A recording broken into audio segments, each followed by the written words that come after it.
Welcome everybody to another Voice of Nick show. We're doing more of our Posthomerica stuff, but what we got here, hold on yeah. We finished the previous picture and now we want to do the next one, but we don't yet have the references yet. So we've done this once before on stream. We're gonna actually gather references on the show and see what we can find. There's a lot of fun stuff we could do with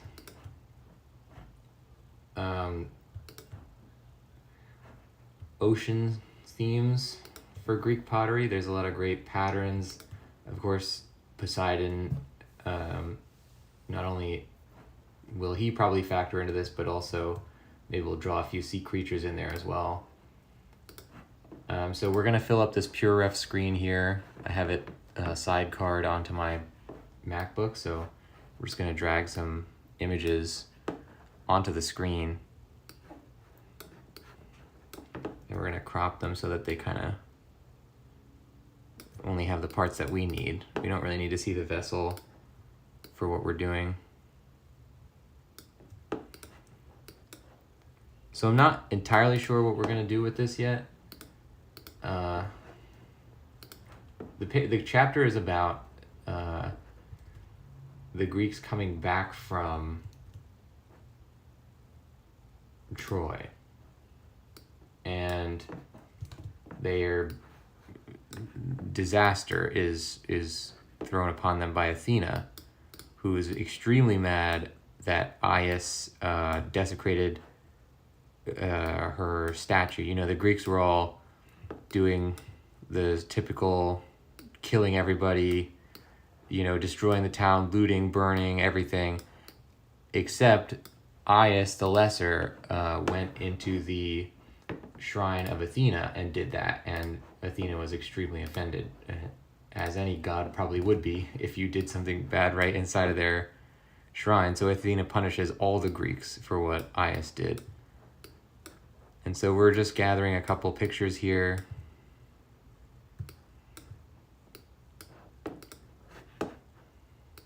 We're gonna make it a little bit better organized later, but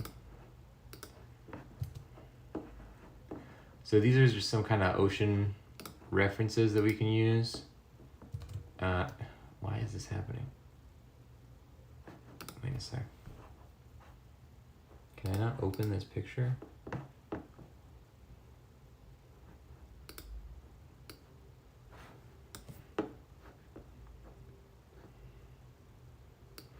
So you can see what I'm kind of going for here. I really like this motif too, which sort of looks like a compass.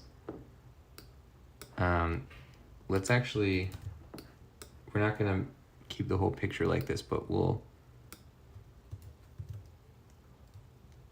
show two different sections here.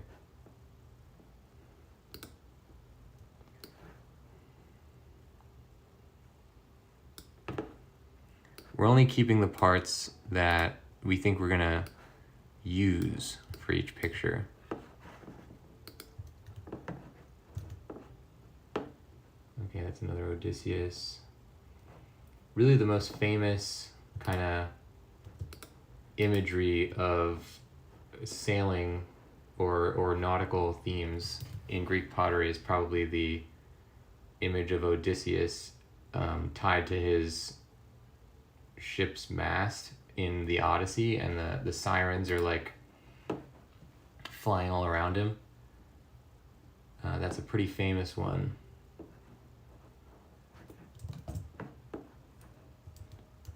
And that's mostly what you find when you're looking for these kind of imagery in Greek pottery. This is a really dynamic one. Where did this come from? This can't be an ancient piece, but we could still use some influences from it. Yeah, this is like a contemporary piece of art that I'm looking at. Yeah, actually, there's not really much that I would use from this. I don't think it's going to help us. Okay, so we have some nice references for Greek artwork. I just lost my... There we go.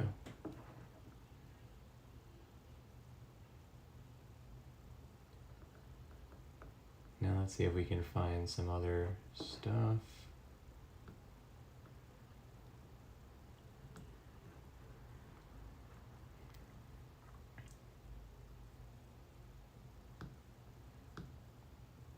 I would love to get some of these sea monsters in there.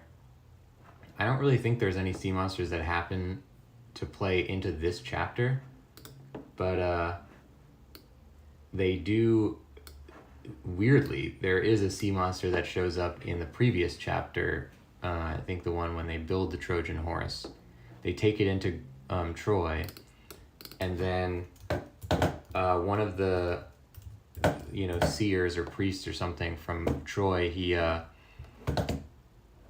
Laocoon, he basically recognizes that it's probably a trap, and he tries to tell everybody, and they all think that he's blaspheming by even suggesting that this tribute to Athena could be a trap.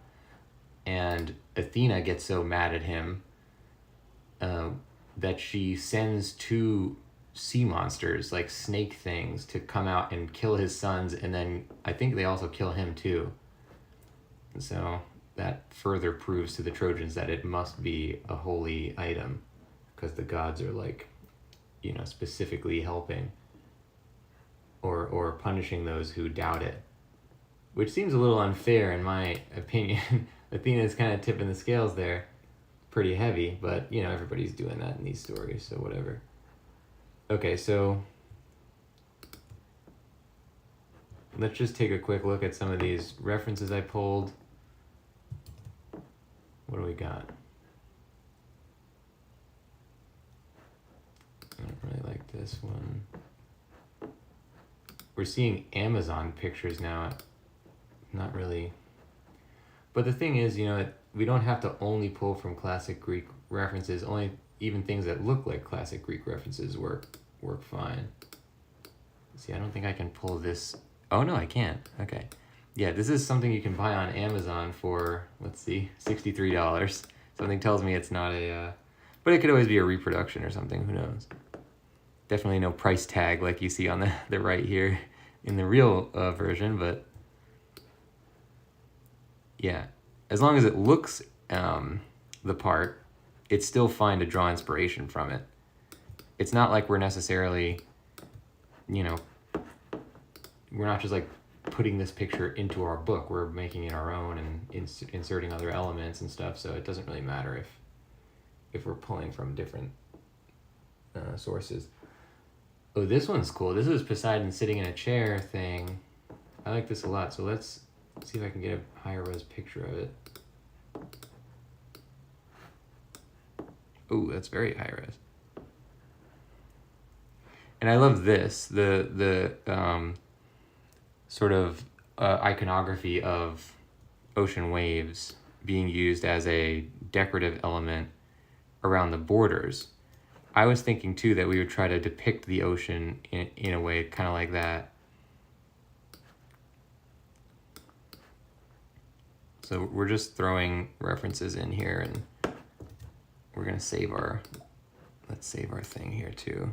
So Sacking of Troy was the previous one. Now let's do sailing.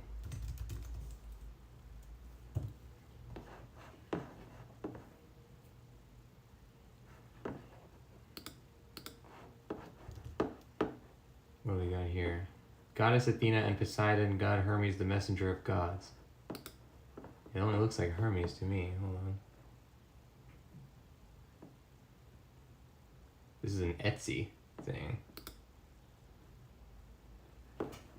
Oh, I see. It's got 2 sides to it. Yeah, for that, we're going to not do anything, because that's somebody's Etsy art. We're not going to pull from that for inspiration. Unless it was just for, like, truly just for inspiration, but we really wouldn't want to use... It's too dangerous to leave it there, because you can forget that you had been using it for inspiration, and then you might pull something from it, you know, like a motif from it or something, and then it's like you're just kind of taking somebody's contemporary artwork. If we pull motifs from ancient Greek art, that's a nod to ancient Greek art. But we don't want to do that with somebody's like contemporary artwork that they made.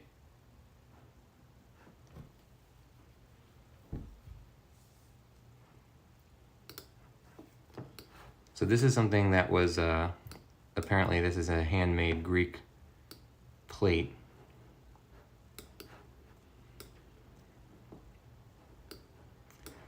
Can we attach notes to things or no? Because this is pretty cool. I like the ocean stuff on it. Let's see, can I make it Control N? Not ancient.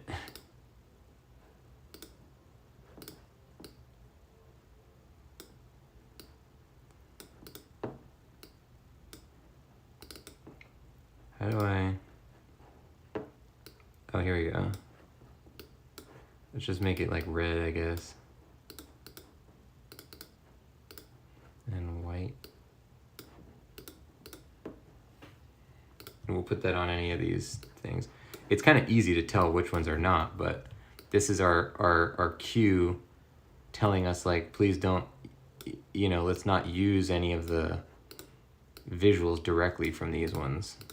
I don't know how to like, see, I don't know how to,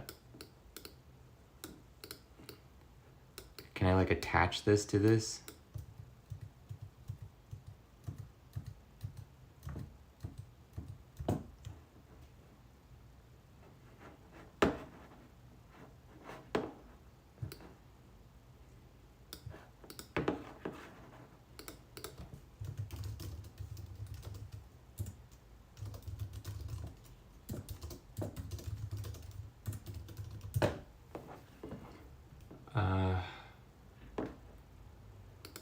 Linking text with images.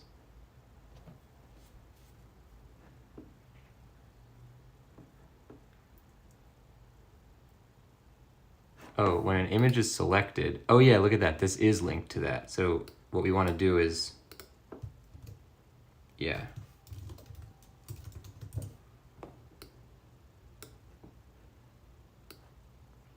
so it saved our settings regarding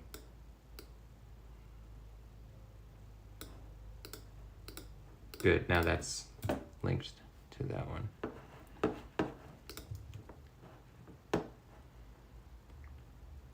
What is this, Sisyphus, this picture here? Persephone and Hades.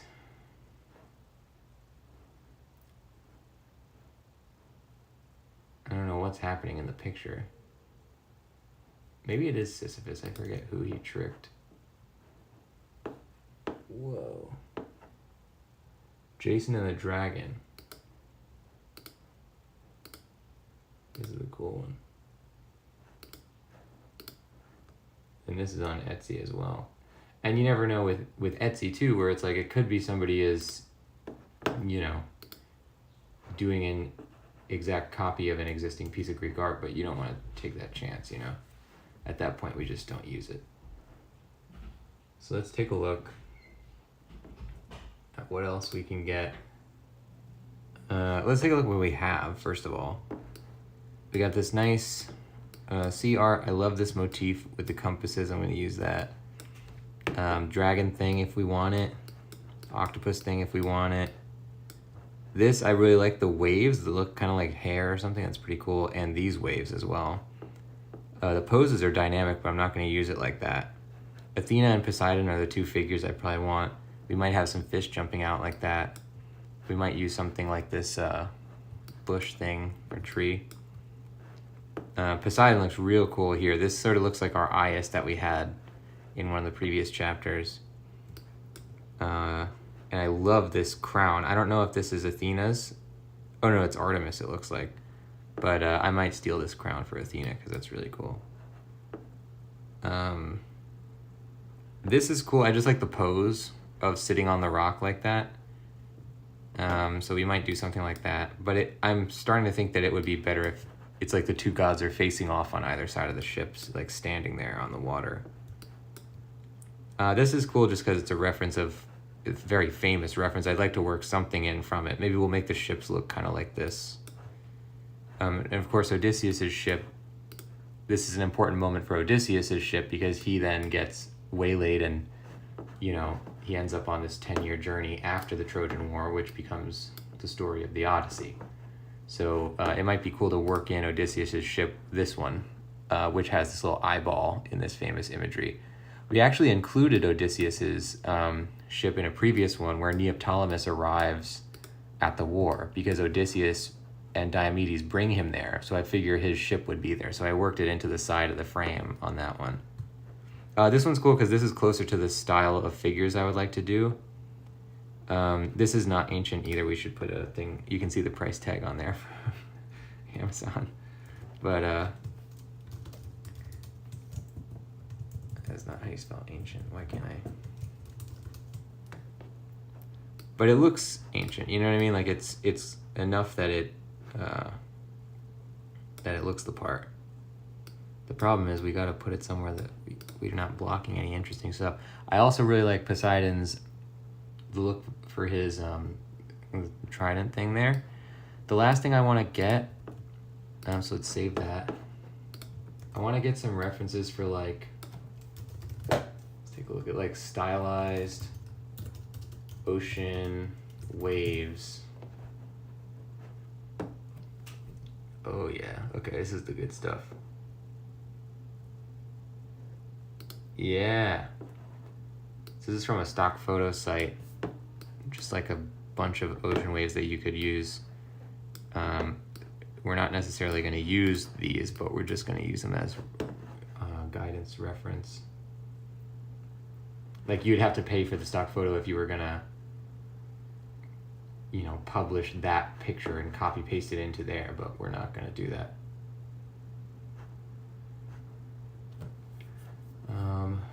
Oh, this is really cool. If we were doing a different style of art, love that. I don't think we can work it in, but let's... Also, part of this is the color, which we definitely wouldn't use in Greek, especially black figure Greek art. We're going to have the figures, or the picture is going to be kind of like this, where it's, the figures are black and the background is white or, you know, yellow or whatever, pottery colored.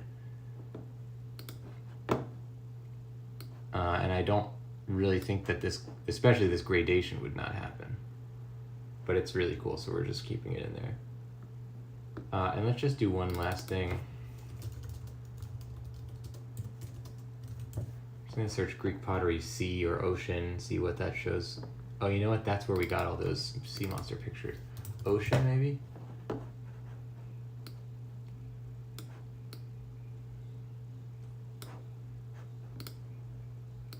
Alright, stand by. Ocean. No, nothing else really. I would like to get, because in the Greek art, there's always this kind of motif of like these spiraling circles. We have it in a lot of our pictures already. I don't know if you can see it on any of these. No, it's in one of these pictures, but I cropped it out. But, oh yeah, right here. These kind of spiraling circles, we can make an interesting, if you imagine these patterns repeating, but they looked like this, that would be a nice way to sort of insert our own style into this this Greek art. So good. We're gonna try and do. God, it keeps removing my Chrome window. Our main sources of inspiration for this are probably gonna be the Odysseus picture, just because it's so famous. This look for Poseidon in the thing. Maybe some of these textures for the ocean, closer to this probably. And this, and possibly getting a sea monster or two in there. And we'll probably use this for our pattern on the top or bottom or something. I'd like to get Athena as well, but we'll worry about that later. For now, I think we got a pretty strong bunch of reference. It doesn't do good to spend too much time looking for reference, because you can do it all day and, you know, eventually it doesn't really matter, because it's about what you make out of it, not the pictures that you choose to inspire you. You only need a couple pictures. So good. We're in a good spot with this one. Thanks for joining, guys. That's going to do it for this episode. If you want to see more, don't forget to hit the follow button. If you want to know more about this project I'm working on, it's an ancient Greek story called Posthomerica, which tells the story of the end of the Trojan War. If you want to find out more about that project, you can type !post in the chat. That'll also give you a nice link to all my existing audiobook projects, which this will also be an audiobook once it comes out. So you can find the page where my audiobooks exist currently. So I'll see you guys later. Thank you for watching, and bye-bye.